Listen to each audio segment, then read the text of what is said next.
Decluttering with Allison Gingras in 3, 2, 1.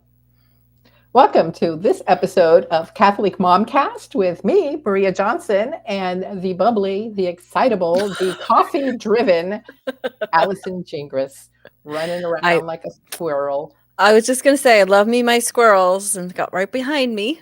Yeah, I'm ready to go today, Maria. I'm rearing to go for this topic. It's one of my favorites. Oh, decluttering. So the other day I posted something that was it struck my fancy because I'd been doing it for a long time. This book that is called The Gentle Art of Swedish Death Cleaning. The best part is that this is what's going to prompted this entire conversation, but I had no idea where I had seen Maria talking about decluttering. And then this morning, she's like, "Do you know where that was?" I think that makes it all the better. So tell us about this gentle art of death cleaning. So, the philosophy behind it is, I think, one of the most charitable things that we can do for our children and our families.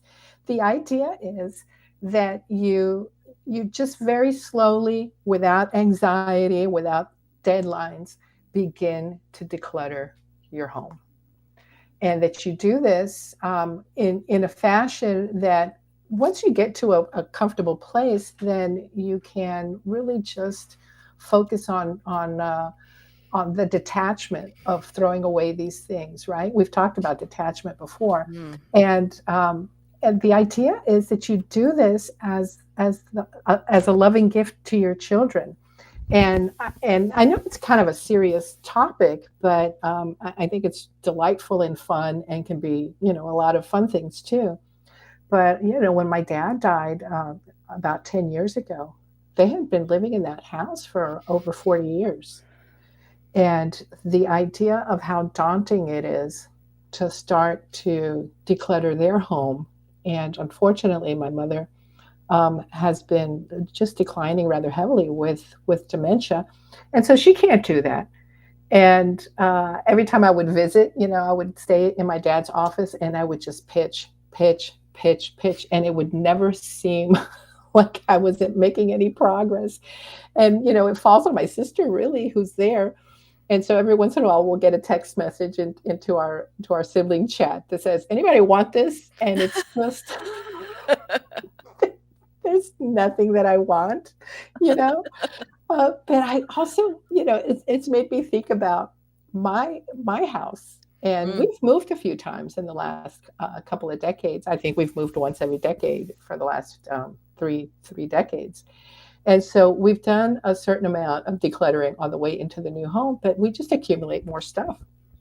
You just made me think of something. My mother-in-law passed away in October, God rest her soul, and she'd already started doing a little bit decluttering, but there was still quite a few of her things behind. So my sister-in-law, who is just a brilliant human being, for Christmas, I don't know what you call it in the other parts of the country, but here we call it a Yankee swap. So we were all given a number. And she had wrapped everything up in little bags, all of the stuff she found all around the house, and all of us, what, 20 of us participated, and we all got something from Meme by just chance, and it was Oh, hysterical, and it created an even new memory around these items. And nobody stole anybody's items until the very end. My son was the first to go, and she loved Pepsi. She kept Pepsi on her stairs 24/7, right? That was her storage, was these stairs to the basement. So he got the bottle of Pepsi, and my brother-in-law got the iPad. So he's oh. like, "I'm sorry. I'm sorry to do this." But he said it wasn't the iPad that was really what he wanted. It included her glasses, her reading glasses. Oh, He goes, that's "I don't want a sweet. can of Pepsi that's going to go bad. Like, I wanted her reading glasses."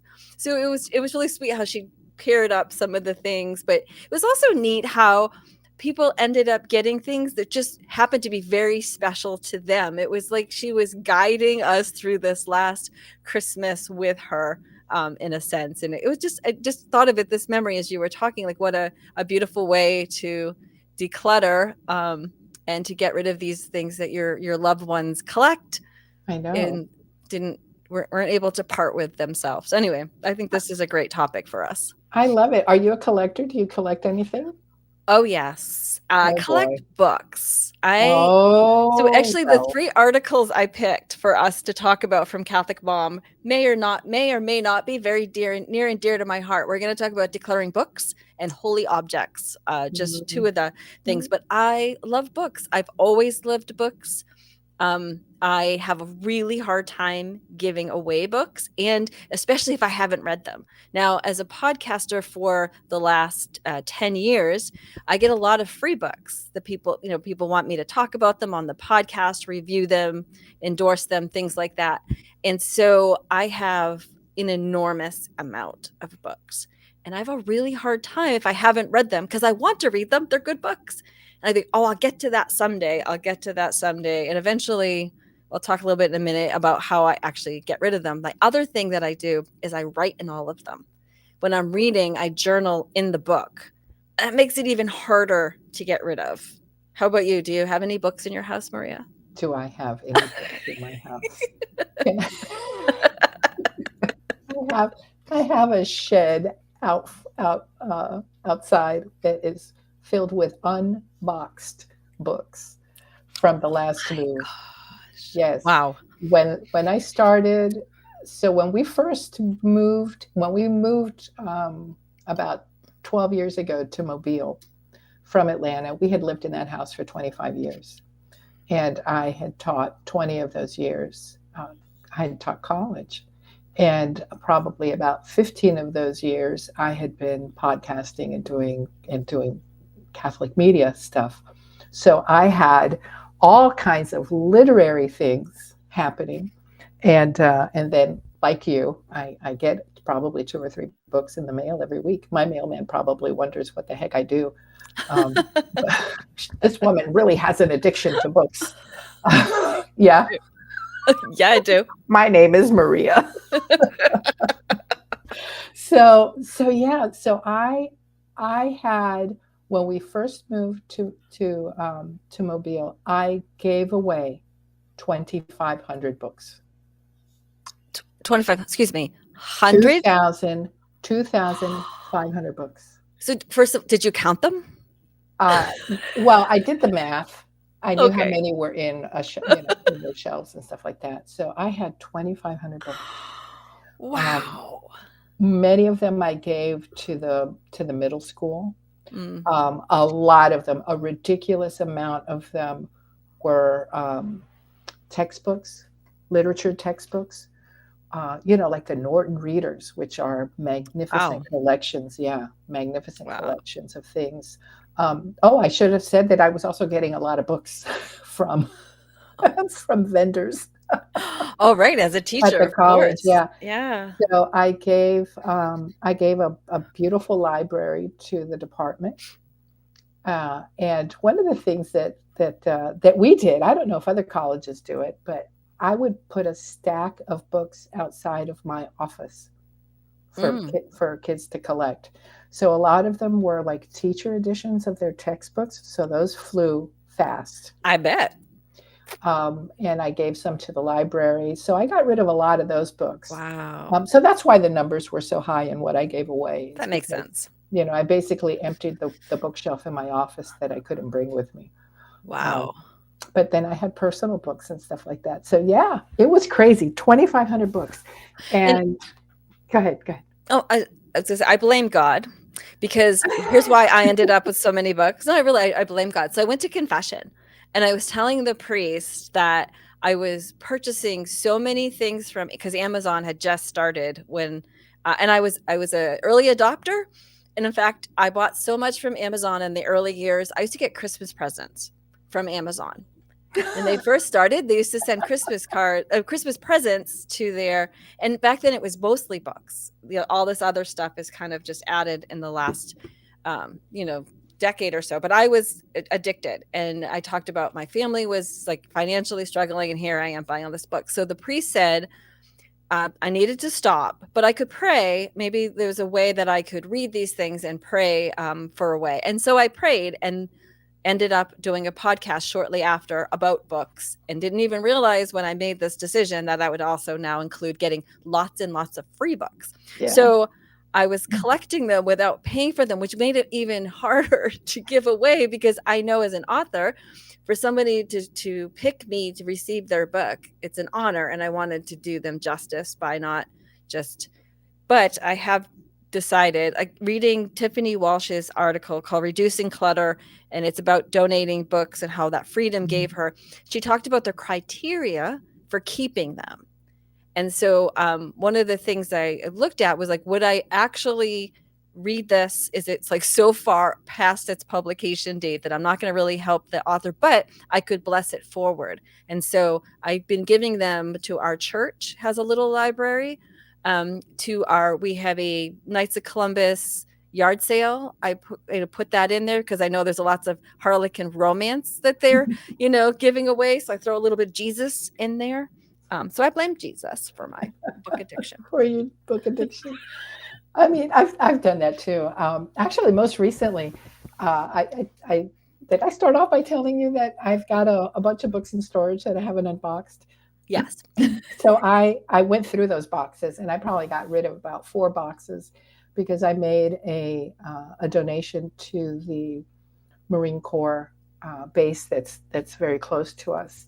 Oh, wow. And yeah, so I gave it to the chapel for the women's group there to use because I had read and reviewed those books, and so I, I did my due diligence with them, Yes. if you will. But there were a few titles that I had purchased that I had meant to read and I didn't read, and I'm like, I'm not going to read it now because I have more books that I want to read. If, in other words, if I had forgotten about the book, yeah, it was time to move it along, and so that's what I did, and so that was a good Yeah. way to put them to good use. I confess that I pitched a lot of paperback books that were not in good condition, and it is what it is. I like the recycling bin. I use that quite an often. In fact, one of the articles that I was rereading was Style Savvy by Lisa Hess. I Yeah. love our Style Savvy column. I don't even know how long it's been a part of Catholic Mom. I meant to ask Barb before we went to record, but it's been around for a pretty good time. And actually, in the article, she mentions, oh, am I still here? Yeah. Okay. I can't see myself, but that's okay. As long as you can still hear me. Yeah, I can hear you. Okay, You're, good. you're a little frozen, but that's okay. Just smile. I'll keep smiling as long as I'm here. Anyway, so she mentions her book, Know Yourself. So talking about decluttering books. And I'm like, I know I have that book here somewhere. I think I need to reread it and then bless it forward. I love that. I love blessing it forward. I wish when I had given away that box of books to the chapel that I had thought that it was, well, now I know that those women are blessed. They got it. I like it. And of course, as an author, I'm like, no, I want people to buy the book. I don't want you giving my book away. But sometimes I give my books away all the time. I just got a case, and it's like I lent somebody my a copy of a book that we were doing for a book club, and it was my book. So I had a couple of copies with me because I figured somebody's going to show up and not have a book, and so I gave it to one of the women who didn't have a book, and she returned it to me at the end of the study, and I'm like, oh honey, keep it. And it's funny. It's not so much that, because I always tell people, like, Catholic authors, we don't get rich. It's not about the money for us. It's about God putting this idea on our hearts and us wanting to share it. But then I think about the publisher. I'm like, well, if I keep giving this away, but one book is not going to destroy. And then often that person that I've given it to, I've seen this more than I can count. I give the book away and that person says, oh my gosh, I loved it so much. I bought a copy for so-and-so. And it's just another way of spreading the love. But one of the things that Lisa shares in this article is she talks about like 3 questions to ask yourself when clutter starts to form. And one of them was, is this a temporary issue or a need to like reorganize the space? And in it, she starts talking about mail. And I remember reading many, many years ago, I think it was the Fly Lady. It was like 1990s. Yes. Loved the Fly Lady. She talked about opening your mail over the recycling bin. And to this day, I have done this and it has reduced the clutter in my house like tenfold. And I also had a boss that used to say, touch the paper once. Like, touch it and decide what you're going to do with it. Don't put it down and pick it up 10,000 times. So that got me creating this place where I have um, organization. Like, I have bins, and I open my mail over the recycling bin. And I think these questions, the other two were have a home for everything, and maybe think of, a place for everything and everything in its place. And do you need a new container, or can you reuse an old one? Me, I love a good basket. Just kind of a fan of baskets. So how do you deal with the clutter in your house? Yeah, that has been a game changer for me, actually. Well, the clutter situation improved with the empty nest. And the source of the clutter has his own office, so I closed the door. Um, but I have some things that I just realized were a constant magnet for clutter. And one of them is as we come in through the garage. And so there is a repurposed antique radio cabinet that belonged to my husband's grandmother. And it's very beautiful. And I have a lovely statue of Mary there. And for whatever reason, mail accumulated there. Keys were always jumbled around in there. It was a mess. It was a mess. And the solution was to get a pretty little basket for us to pop our keys in, throw our Mm, wallet in there. And it made such a difference because I realized that the habit that we had of dropping the keys off there wasn't going to be a habit that we broke. I mean, that's a great insight, right? we weren't going to break that habit. We tried. He had one of those. John had one of those pretty little key things Hmm. with a little shelf on it. The keys went onto the cabinet, and we had a bunch of things refinished, and that was one of the things that we refinished. And I said, I'm tired of the scratches, and just the basket is neater. There's still clutter in the basket. It's junk, Yep. but it's contained. I love that word contained. Like, to me, like there are just things need to go someplace, right? Like, my husband has a hat collection that's insane, and it would be everywhere. And so I bought him a basket, and I don't like that it's in my kitchen. I don't like that it's on my kitchen shelf, but he that's what he needs. And so instead of fighting about it, I bought a very pretty basket, and he was able to train himself to put the hat in the basket, and we All were right. happy. So sometimes, you just need to figure out, and I think that's one of the things that Lisa Hess is so Yeah. good at doing, is helping us think through our clutter or our things that we want, and how we can organize them and come up with a system that works for everybody in the house. That's right. So I like that idea of just the key basket, Yeah, hat it basket. works beautiful. Unfortunately, I have a new addiction with plants. Oh, And every time we go to that big box store, they always have like orchids for sale or some other plant. And John always says, "Don't you want a new plant?" And I'm like, "You are not helping." that's an enabler. See, I go to that same store and I leave, but I fall in love with the vase, and then I end up killing Oh, the plant. Like, it's the vase that I'm mhm. attracted to. Like, oh, that vase would look so pretty. I have a garden window. I have this giant garden window with a bunch of dead plants, but in the most beautiful vases you've ever seen. I'll just take a Wow, picture because it's a true story. true story. Yeah. True story. A lot of dead plants, really pretty, pretty vases. Well, I think that we probably have a holy item problem too, right? We do, and that's our other article, Confessions of Holy Card Hoarders by Charlene Rack. I love the name of that. Are you a holy card holder? Holder? Oh, Hoarder? I oh can't even my say the goodness. Do you word. see this cabinet behind me? I just realized that I have a whole shelf of little plastic cover things that are filled with holy cards that I cannot part with. Yep. But let me tell you that I have come up with a solution that has Ooh. worked well for me, and you can probably do the same if you're interested. When I go to a speaking engagement, I take the holy cards Oh. And I just throw them on the table and spread them out so that you can kind of see. And I tell the ladies, take the one that sings to you. What saint is inviting you to a relationship? And I get rid of them. I mean, I Brilliant. bless them forward. Bless them forward. Well, I've been doing that with my ask the pastor first. I didn't just start dumping the holy cards, but we have a chapel. We have an adoration chapel, Mhm. and so I just bring them and put them out in front of the chapel, or I put them in the back of the church. Be sure you ask first before you start throwing clutter, because your Yeah. sacristan might get a twitch like mine sometimes does. Because and she's not wrong. Like But that. if you put them Just in a pretty little basket, that's it. That's what I need to do. I'm going to put a note right now. Get a pretty basket for church. The other thing that I do is that we have a retreat. We have a couple of retreat centers around here, and they have weekends where they ask for palanca, which is that word mhm, that means to lever, right? To lift people up during the weekend.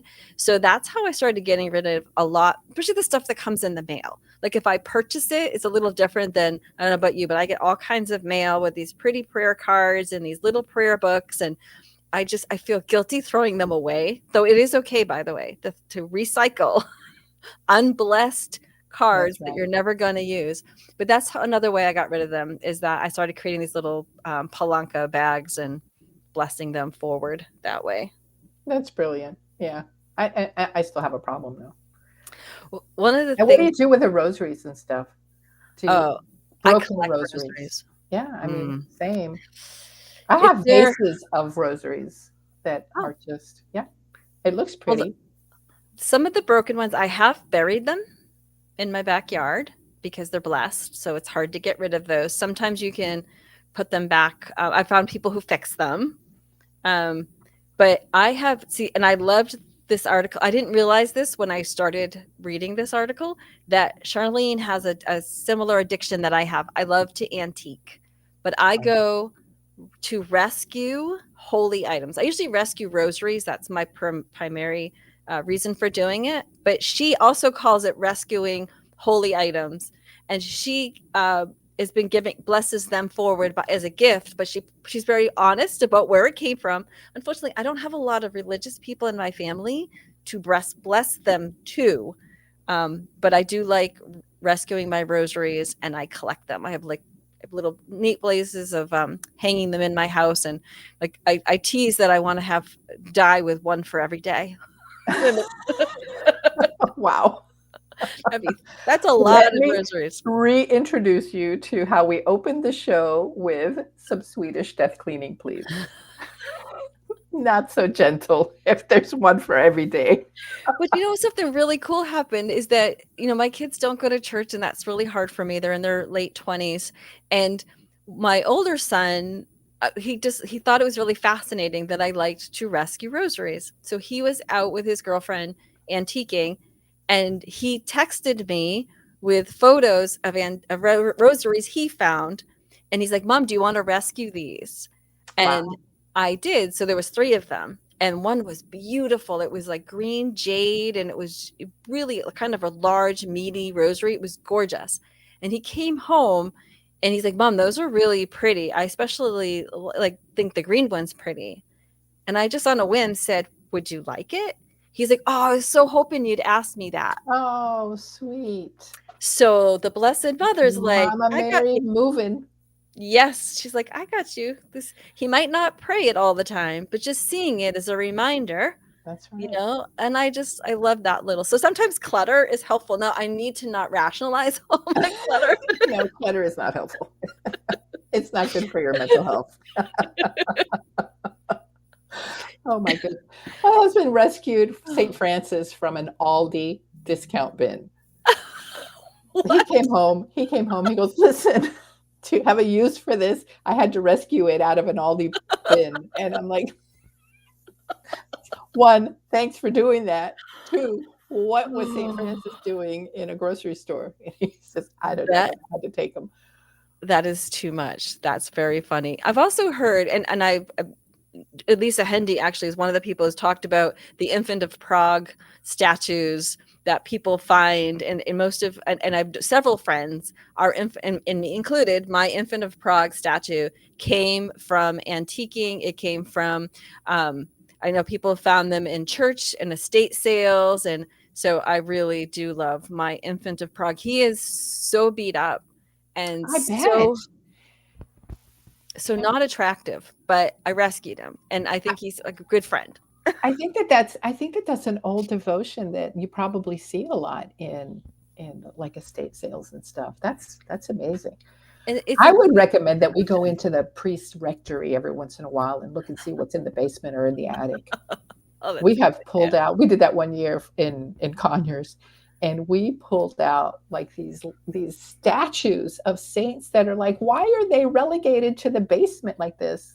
Dust them off and put them in the classrooms. You know what? Take the saints out, air them out. We found, my old pastor found there was an altar, Last Supper altar stone, and he found it in the basement of our parish, and it was damaged, but he found someone who restored it, and is now the centerpiece of our altar in our tiny little country church, and it is Wow. glorious. It is so beautiful. So you never know what you're going to find and what treasures can be. And that, and go just kind of wrapping up the Infant of Prague, that is such a powerful devotion. I personally have seen the Infant of Prague intercede, and of course it's Jesus, but I've seen like that devotion bear great fruit in my own life, like really miraculous things. I'm not always exactly what I pray for, but that's not what prayer is for. But Mhm. the peace that I absolutely needed, and the hope that the situation would work out, that came from that devotion. So I highly recommend That's a good checking out one. the Infant of Prague, and then you may find that he comes home with you one day and adds to your clutter, which is completely opposite of what we're talking about today. Oh, but okay. So is it clutter? Like I'm looking, I'm facing, but I've got two bulletin boards that have so many random things. I've got Iron Man hanging next to Saint Teresa of Avila and Saint Stanley Rother, Blessed Stanley Rother. Some random, it's random, but It is it's random. contained and it's neat, so it's decorative. And I figured that my kids might take a look at it one day when I'm gone and say, well, we don't know who these saints are and they're not relevant to me, but I'm going to keep this item. Hmm. Or they can just pitch the whole board. It doesn't matter to me. I'll be dead. Anyway. I think it's just says a lot about, I'm like, now that you said that, I look at my desk in front of me, and I've got a squirrel, of course, and then a Saint Therese holy card, a little saint dolls that my friend made me when I lost two babies for that were miscarried, and she put a squirrel on one, Oh, uh, just to remind me of them. Just these little things, but I don't need the other 20 things that are around it, like some random teddy bear that I like to just squeeze. And so it's like he's a stressed teddy bear, and he's disgusting, but I can't get rid of him. But wow. I think this conversation has reminded me, and especially the criteria for keeping things. Like, what is the point? Does it really have that much um, sentimentality to it? What will people think of me if I die tomorrow and they have to go through my stuff? Wow, she really liked post-it notes and pens. Same. What about journals? You know that I burned all of my journals? Really? I did. I could never. I did. I made a bonfire and I pitched every last one of them. Oh my, I would be twitching still. No, I could never. Oh my gosh. Yeah, gone. Well, what are you going to do with it? I could just see I my kid. I could just see two of my kids, especially like this, well, reading the stuff that mom left. Nope, it's gone. well, maybe it's because I only journal like my my scripture study, and my, you know, not too much juicy stuff in there. It definitely will be helpful for my saint cause, but other than that, but I have thought, this is terrible, but I have thought about writing just some scandalous stuff in there just to see if my kids would be like, oh, but Again, you'll be dead. What was what? Give it to them while they're alive. I just want to laugh. The So things that come out of my mouth in front of them is sufficient.